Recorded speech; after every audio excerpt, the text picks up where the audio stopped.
What is going on, everyone? Welcome to the 2024 Portland Trailblazers offseason salary cap video.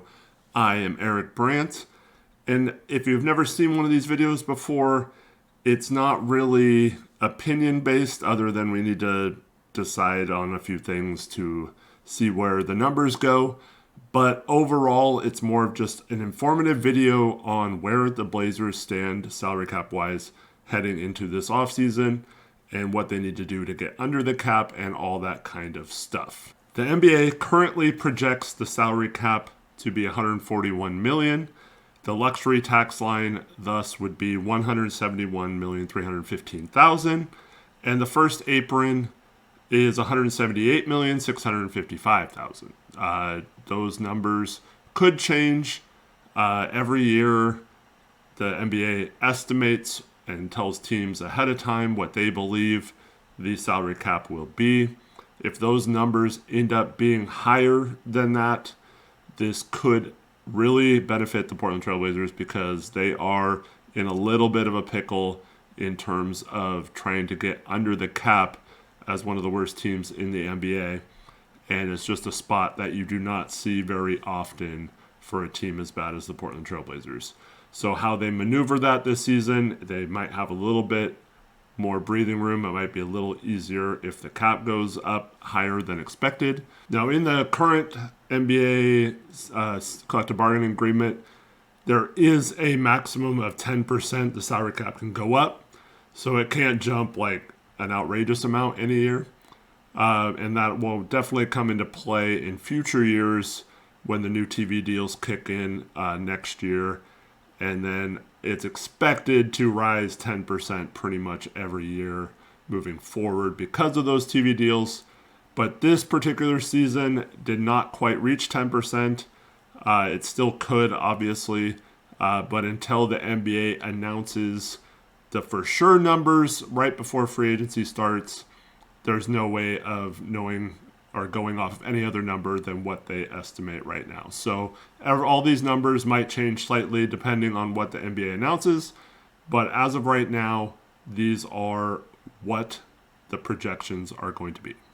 The Blazers are in a situation where they have 16 players if they do not waive anyone and retain their 2 first-round picks. And then that doesn't include the second-round picks. Second-round picks do not count against the cap until you sign them. They also could be signed as two-ways in some situations, being the 34th pick and the 40th pick this year for the Blazers. If they keep both of those, I'm not sure if those players would be very happy being on a two-way, being high second-round picks, but that is an option, and until they sign them, it won't matter. And I'm assuming that they will, if they do sign them to the actual roster, it would be after other moves, so we might have roster spots available. But if you just ignore the second-round picks for now, the Blazers have 14 players coming back from last year. Their only free agent is Moses Brown. I don't expect for any reason him to be back. Nothing against Moses Brown or anything. The Blazers just don't have a spot for him anymore. So I would be shocked if he's back on the roster next year. That's the only free agent from the 15-man roster last year. It's pretty rare, but they don't really have to worry about trying to re-sign any of their own free agents this offseason. There are 3 two-way guys, Ibu Baji. They have Justin Minaya and Ashton Higgins, all on two-ways. I'm not sure what of those guys they'll try to keep, if they'll try to keep any of them on two-ways, but I don't expect any of them to be on the actual roster either. So either back as two-way contracts, maybe they find a way to bring them back to their G League team, or they're probably going to be gone off the roster. That's probably it for roster moves in terms of players that are free agents. The Blazers do have a little bit of money in dead money. So this is when you cut a player or you stretch a contract in a previous year over several years to kind of get below the cap or to have his cap hit be a portion of his salary You can stretch different situations, 3 years, 5 years. We had Andrew Nicholson from the Allen Crabbe trade a long time ago, taking up like 2.65 million every year for the last several years.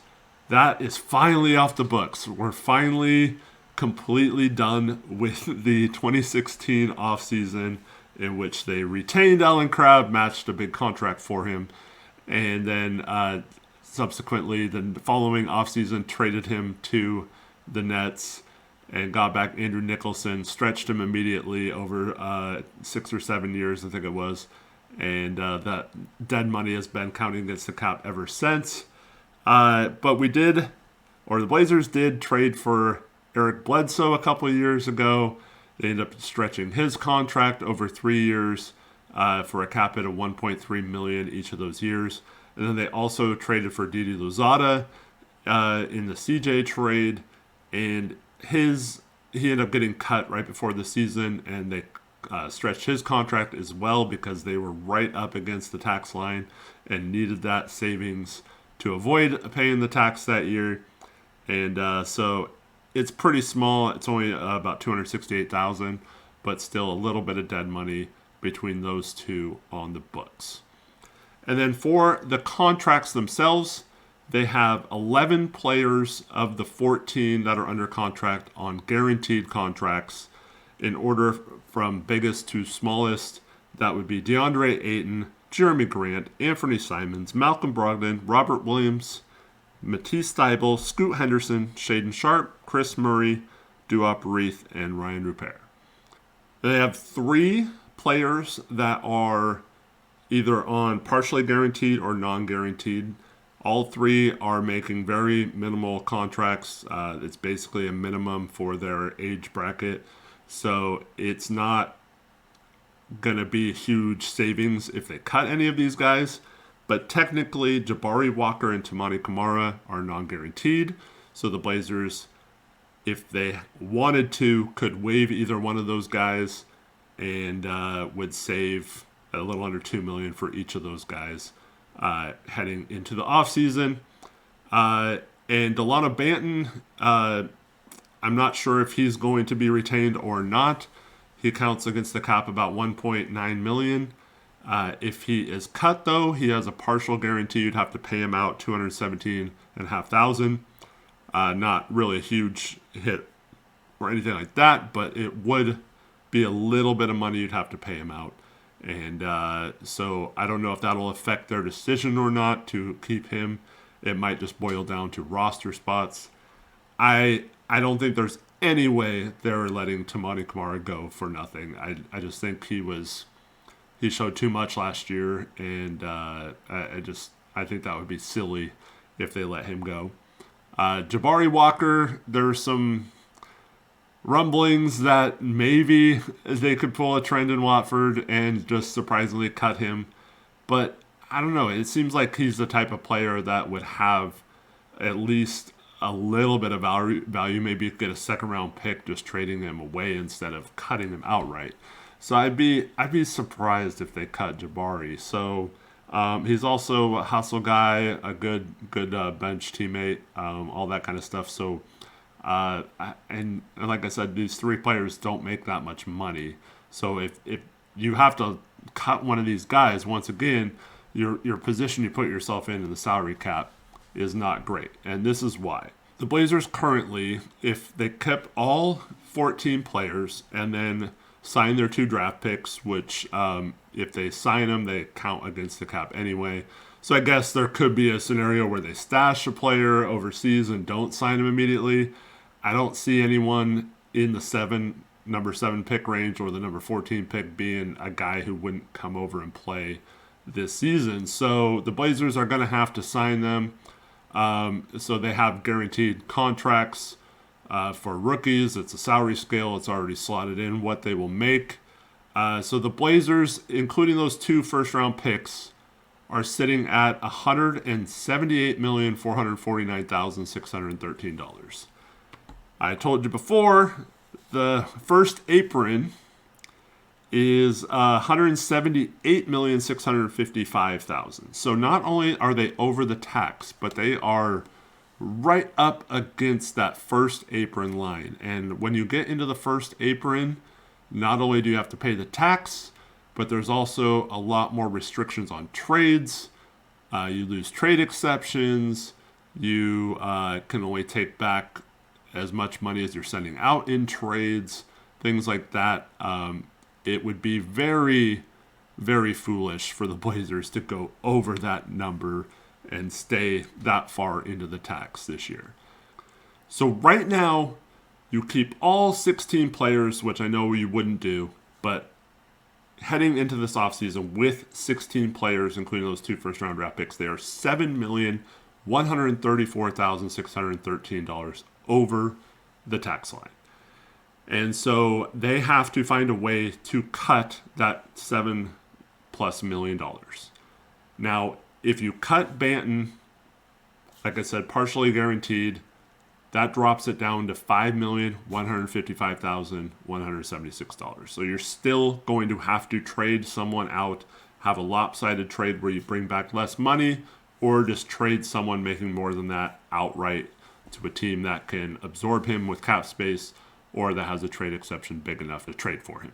Now, let's say you were just like, okay, what's the best, or not, this isn't necessarily the best because you don't want to cut these guys, but what is the lowest number the Blazers can make their salary without making a trade? It would be $172,558,620, and that's if you cut Delano Banton, you cut Jabari Walker, and you cut Toumani Camara. Once again, they're not going to do that. But in that scenario, that would drop them down to 13 players on the roster. They would still need to sign a 14th because you have to have 14. So when you factor in, there already still would be $1,243,620 over the tax still, despite cutting all 3 of those players. And then you'd have to sign someone for a little over $1 million. So you're about $2.5 million over the tax just by cutting those 3 and having 14 players on your roster. So what this all boils down to is if the Blazers keep Delano Banton, they would have to make trade or trades that cut $7,134,613 from their roster while also retaining 14 players, and then, or they can have up to 15. If they cut Banton, it's a little lower. They'd have to make trades where the incoming salary is $5,155,176. They'd have to bring back less than in a trade or trades. So this is setting up to be an offseason where they have to make some sort of salary dump trade. And now every time you make a trade, that kind of changes the equation. I think it's going to be hard for the Blazers to kind of nickel and dime their way there. If they trade away a lot of and cut a lot of the lower price players, the math just isn't mathing enough to get under as much as they need to. So they could maybe trade away a Chris Murray and not sign Jabari Walker or waive Jabari Walker. They could waive Delano Banton and stuff like that. And they're still kind of fighting that luxury tax line. So I don't know if that's the best strategy to kind of just trade a bunch of the little contracts to get to that number. And then, like I said, you still might have to sign players then if you go under 14 roster spots back to the thing. Now, they could sign their second-round picks or whatever and get to that number, and they could be fine. Because second-round picks have, like, the least amount of salary you can get if you sign them to a minimum. So, obviously, if the Blazers had a situation where they could dump a Jeremy Grant or a Malcolm Brogdon salary, get a bunch of future assets back to a team with cap space, and or take back significantly less than those contracts, that's probably the ideal way for them to get under the luxury tax. Now, they do have 2 players, Robert Williams and Matisse Thybulle. both making around 11 to 12.5 million. If they are able to move one of those players to a team with cap space or with a trade exception that could absorb one of them, that would clear them, get them a few $1,000,000. Like, let's just say they traded Thibault out. It would get them almost $4 million under the tax line. And then they'd still have all 15 players if they kept everyone else. Would have a little bit of room for other trades to still stay under the tax line. You're not quite as worried about having to bring back less in a trade, so maybe you don't get leveraged in a move. But that's the situation right now. The Blazers find themselves in a little over $7 million over the tax line. Will need to cut players or make trades to whittle that number down below the $171,315,000 luxury tax this summer. And there's been a lot of talk in Blazerland on whether this is an easy thing to do or not. Unfortunately, with the new salary cap, I think it's going to be a situation where the teams with cap space are going to treat it very preciously, and you are going to have to pay a premium to use that for cap space. So unless a team really values using one of their few avenues they have to get a good player with a trade exception or a salary cap space, it's going to be very hard for them. Now, is it impossible? No. You can make trades. Maybe they make several trades, trade several players. In each one of those trades, they save like 3 or 4 million and they get under it. But until these trades start happening, it's not going to be just some magic formula. And I'm worried that the Blazers might get stuck having to actually pay a team to take on one of their players instead of getting value for them in return. Hopefully that is not the case. If Cronin is able to make a deal, get us under the tax, and pick up assets for a player, I will give him credit. But it's something that he is in a situation where he has to do that this summer or this offseason. And it's just not a very good situation to be in when teams know that you have to save money in a trade because it makes it so they use leverage against you. Well, we're saving you this money, so we're not going to give you as much back because we're taking this contract on outright, or we're taking on significantly more money than you're taking back. That's happened to Joe Cronin and the Portland Trailblazers in previous trades where they have specifically said that they could not get more value for certain players because of that leverage. So until Joe is able to pull off a trade and get the Blazers under that luxury tax number, and quite frankly, I think they need to get under enough to where they're not in a position where they can't sign 10-day contracts or can't sign a buyout guy at the end of the year and things like that, or take a flyer on, like, let's say one of their two-way guys this year plays really well and you want to sign him to like Duop Reith last year, or Trent Watford a couple years ago. You want to sign him to the actual roster and have him under contract in future years. You need to be under the tax enough to be able to do that.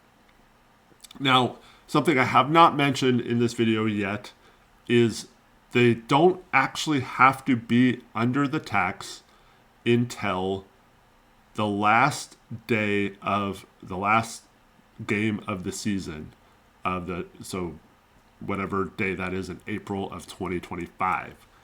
The problem with waiting is there are new rules this year where there's a salary floor, a minimum salary that every team has to reach.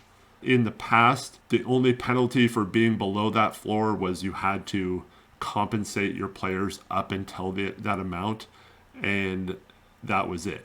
Now, if you are below the floor, you do not receive any luxury tax payments from the other teams.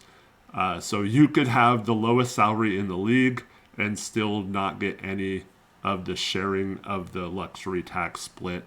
And that number should be a lot moving forward for teams that are in the tax. There's a lot more strict penalties, like I mentioned. So teams that are in the tax are going to pay a lot of money to keep teams together. I just don't see teams giving up that payment in order to be cheap and stuff like that. So what that means is there'll be very few teams, if any, that have cap space during the season. Now, some of them might have trade exceptions, but once again, when you're talking about luxury tax and being close to aprons and things like that, some teams are no longer allowed to use trade exceptions, things like that. So it just becomes trickier, and the more you wait, each time you kick the can down the road, it becomes harder and harder to save money. You become more and more desperate. If it's at the trade deadline, teams would know you absolutely have to save a certain amount of money and would ask for a lot more to help you out, in theory. So once again, not impossible to pull off. It's just each time you wait, the degree of difficulty gets tougher.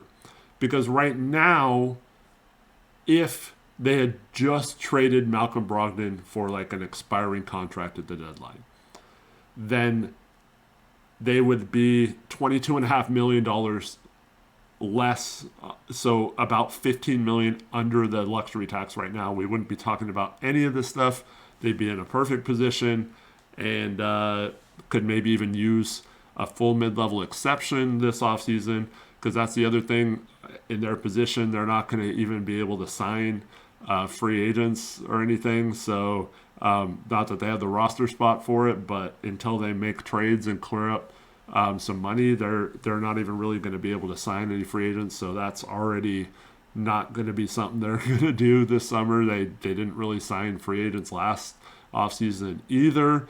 It's kind of weird considering Cronin has said in the past that they believe they can win free agent battles, and then they just don't even try really in free agency that much. So it would have been a much easier if at the last trade deadline you set yourself up to be under the tax already with that expiring contract, instead of now trying to find a team with cap space, find a team that can trade out more than they can take back, and get you $7+ million under that tax line, or save you $7+ million in salary cap dollars. So if you wait until after the offseason, then teams already have full rosters. They already have full stuff. So I just, like I said, it's not impossible to do. You just have to really find a way to make it work, and that's going to be really difficult. Now, like I said, could be as simple as trading away Matisse or Robert Williams to a team that wants them, and all their problems are solved, and we're not even talking about this anymore. I hope that's the case. I hope it's as easy as that, and I hope we don't have to pay to have that happen, a premium. Hopefully we get some sort of asset, whether that be second round picks or a young player, a young cheap player or something back in return. Never know, but hopefully the Blazers are able to pull this off, because until they can avoid this situation where they're perpetually in, where they're always pushing this tax line, and it's greatly affected several moves, several signings, just all kinds of maneuvers in the past. They haven't even been able to sign players after having several hurt and getting trade or injury exceptions. They haven't been able to use those in previous years because of their tax situation. And that's something that a young rebuilding team just cannot put themselves in. So that's the number one priority for the Blazers this summer, is finding a way out of this situation where we're always trying to avoid the tax, or we're right up against the tax and having to have that affect what kind of moves we can make. So that's the number one thing to look for. Any trades, how much money does it save the Blazers? And so you might look at a trade and it might seem like it's not very good value for a player. But you have to look at how much it saves, because the Blazers are in a position where they might not be able to get the best value in trades. And then you also have to look at those roster spots, because, like I said, they currently have 16 of them accounted for until they waive someone or trade someone. And so each move, you have to see how many players are coming back in, how many are going out, and the Blazers will have to continue to make moves until they get down to at least 15 players and under that luxury tax line.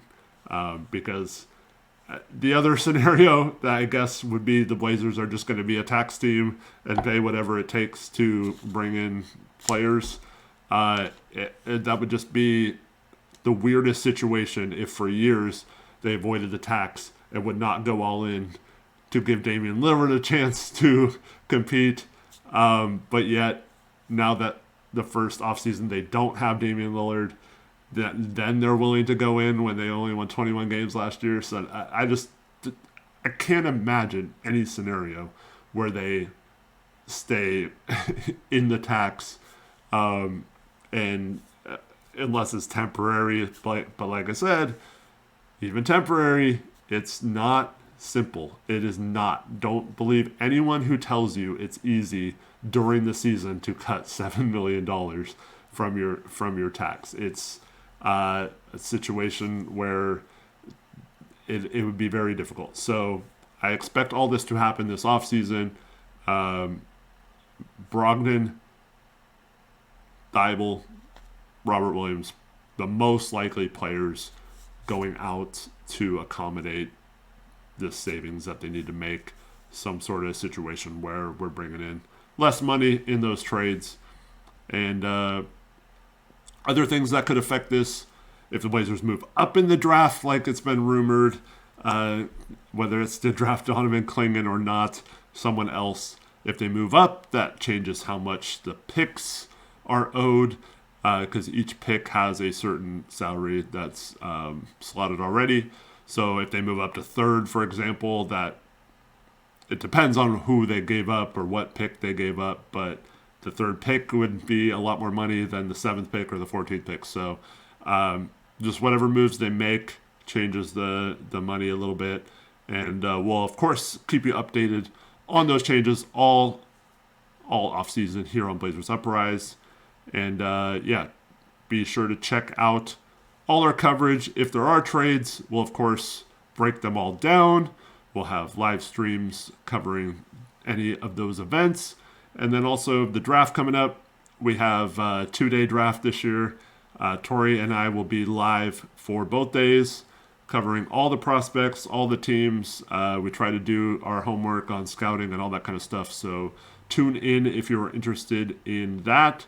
And then, of course, we'll be live day one of free agency to break down all the free agent signings. Most likely none that will be in Portland. But there could be deals and trades still in free agency, so that might happen as well. That's going to do it for this salary cap breakdown for our Portland Trailblazers. Thank you so much for watching. I hope you enjoy all the content this offseason, and hope to see you on live streams. If you're not, make sure you leave comments below, check in, say hi every once in a while. We always enjoy hearing people comment later on. If you're in streams, make sure you say hi in the chat and all that kind of stuff. But we appreciate all of you. Thank you so much for watching this video. If you have any questions, you can always hit me up, and feel free to leave them down below in the comments as well. So as Tori always likes to say, until next time, peace out. Go Blazers.